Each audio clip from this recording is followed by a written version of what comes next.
أيها الإخوة المؤمنون، هكذا سقطت كل أقنعة الخداع، هكذا سقطت كل أقنعة النفاق.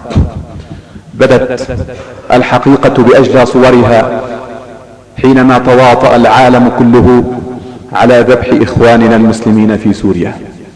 نعم، كنا نعلمها ولم نفاجأ بها أنه لا يمكن أن يرتجى من الأعداء شيئا. وهل منظمة الأمم المتفرقة إلا علينا كانت في يوم من الأيام إلا خنجرا للطعن في قلب هذه الأمة الإسلامية؟ هذا المجلس المسمى زورا وبهتانا بمجلس الأمن وهو مجلس الخوف، كلنا يعلم أن الذي يديره هم اليهود، أن الصهاينة هم الذين يلعبون بأمم الأرض كلها.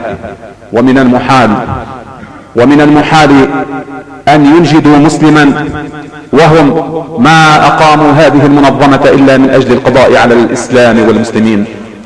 نعم أيها الإخوة، لو أرادت أمريكا الدجالة ألا يحصل ما حصل في مجلس الأمن لفعلت،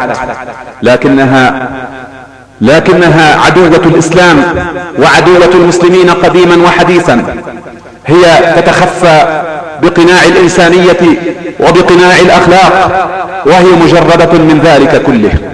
هكذا بدا العالم وكأنه ذئاب في غابة، وكأنهم وحوش ليس لهم هم إلا أن يفترسوا فرائسهم ويتوزعوا هذه الفرائس فيما بينهم.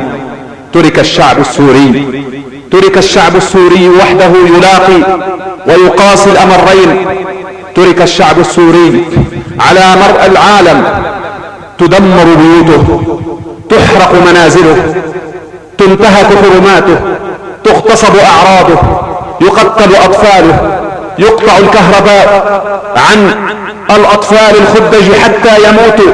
ووالله لو أنهم كانوا قططا لوجدنا منظمات رعاية الحيوانات قد جأرت بصوتها عاليا تستنكر ما حصل. نعم أيها الإخوة، إن هذا الذي حصل هو أمر معلوم لنا وليس مفاجئا لنا، ذلك أننا تركنا عزنا وتركنا سؤددنا وتركنا ما كان به أسلافنا الصالحون يرفعون رؤوسهم عالية خفاقة على الأمم كلها. تركنا ذروة سنام الإسلام، تركنا الجهاد في سبيل الله سبحانه وتعالى، وأخلدنا إلى الأرض. رضينا بالحياة الدنيا من الآخرة، حينما لم يعد لنا هم في هذه الدنيا إلا الحصول على مزيد من الملذات ومزيد من الشهوات. لم يبعد هم شبابنا إلا في ركوب السيارات وفي بناء العمارات وفي نيل الشهادات، ونسوا الآخرة ونسوا عزهم ونسوا سؤددهم. إذا بنا ندفع اليوم ضريبة الذل عاليا، اليوم في سوريا وغدا في لبنان وبالأمس في البوسنة والهرسك وفي أفغانستان وفي كل صقع من أصقاع المسلمين.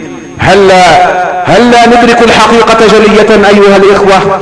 والله لو أننا أخذنا بما أمرنا به ربنا سبحانه وتعالى لما تجرأت علينا الأرض أبدا.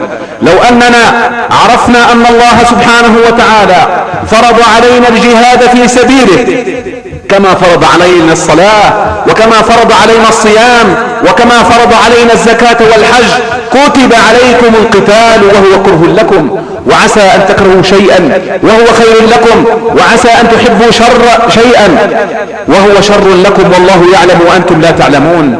الجهاد يا إخوة هو الذي سيحيي هذه الأمة. الجهاد وحده به سيعود عز هذه الأمة إليها بعد عهود وعقود من الذل والهوان الذي لا زلنا نتجرعه حتى يومنا هذا. بالله عليكم، لولا أن الناس جبنوا والنبي صلى الله عليه وسلم بين أنه لن تهلك هذه الأمة إلا حينما تصاب بداء البخل، بخلنا بالدم وبخلنا بالمال وبخلنا بأي شيء يعين إخواننا. الرسول صلى الله عليه وسلم حينما قال تتداعى عليكم الأمم كما تداعى الأكلة إلى قصعتها. قالوا أو من قلة نحن يومئذ يا رسول الله؟ قال لا، أنتم يومئذ كثير ولكنكم غثاء كغثاء السيل، ولينزعن الله المهابة من قلوب عدوكم وليقذفن في قلوبكم الوهن. قالوا وما الوهن يا رسول الله؟ ما هو داؤنا؟ ما هو مرضنا؟ ما هو سبب ذلنا؟ حب الدنيا وكراهية الموت، التعلق بحطام الدنيا. أصبحت الدنيا هي معقد آمالنا وغاية أمانينا، لا هم لنا إلا في أن يسلم لنا طعامنا وشرابنا. الأطفال في حمص وفي الزبدان وفي درعا وفي إدلب يستغيثون وكلنا نشاهد. كان بالأمس أحد الأبطال الذين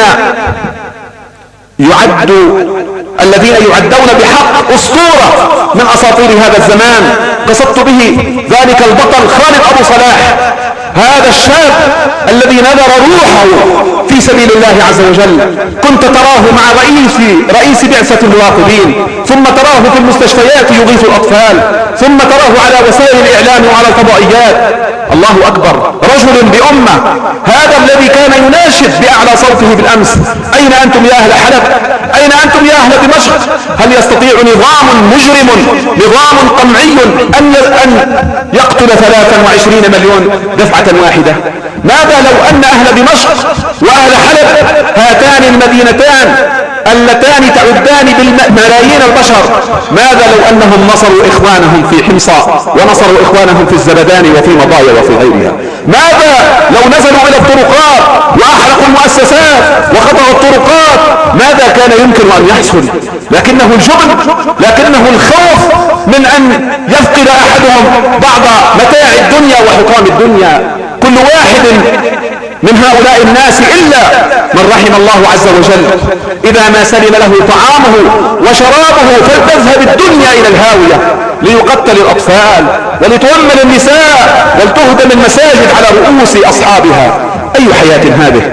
أي ذل هذا الذي أصابنا يا إخوة، ونحن نرى بعيوننا ما يفطر أكبادنا وما يجعلنا نقتل أنفسنا حسرة وألما وحزنا عليهم.